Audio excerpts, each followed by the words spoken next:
ప్రేమని గెలిపించమని రాజీవ్ నాతోనే ఒట్టు వేయించుకుంటాడు. నా కొడుకుని కాదనలేను. అలా అని ఆ ప్రేమని గెలిపించి దీన్ని నా ఇంటి కోడల్ని చేసుకోలేను. ఈరోజే దీన్ని శాశ్వతంగా రాజీవ్ నుంచి దూరం చేయాలి.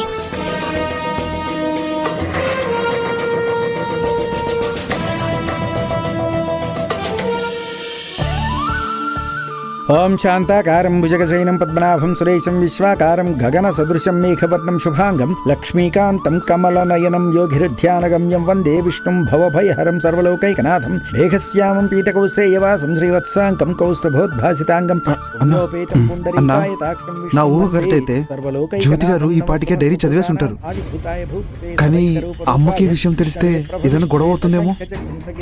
టెన్షన్ పడకరా. జ్యోతి నా డైరీ చదివి తనని నేను ఎంతో గొప్పగా ప్రేమిస్తున్నానో అర్థం చేసుకుంటే చాలు.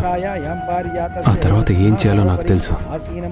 సరే అన్న. ఆయతాక్షం అలంకృతం చంద్రాననం చతుర్బాహుం శ్రీవత్సాంకిత వక్షసం రుక్మిణీ సత్యభామాభ్యాం సహితం కృష్ణమాశ్రయే. హరి ఓం. విశ్వం విష్ణుర్వషట్కారో భూత భవ్య భవత్ప్రభు భూతకృత్ భూతభృద్భావో భూతాత్మా భూతభావన భూత ఆత్మా పరమాత్మా చ ముక్తానాం పరమాగతి అవ్యయ పురుష సాక్షి క్షేత్రజ్ఞోక్షర ఏవ చ యోగో యోగ విదాం నేత ప్రధాన పురుషేశ్వరః నారసింహో శ్రీమాన్ కేశవ పురుషోత్తమ సర్వశర్వశివస్థాణు భూతాదిర్నిద్రవ్యయ సంభవో భావనో భర్త ప్రభో ప్రభురీశ్వర స్వయంభూ శంభురాదిత్య పుష్కరాక్షో మహాస్వన అనాది నిధనో ధాత విధాత ధాతురుత్తమ అప్రమేయో హృషికేశ పద్మనాభావర ప్రభు. తన ఫేస్ లో ఎలాంటి రియాక్షన్ లేదేంట్రా? అసలు ఎంతకీ చదివినట్ట చదవనట్ట అదే తెలియట్లేదన్నా. హిరణ్యగర్భో భూగర్భో మాధవో మధుసూదన ఈశ్వరో విక్రమీ ధన్వీ మేధావి విక్రమక్రమ.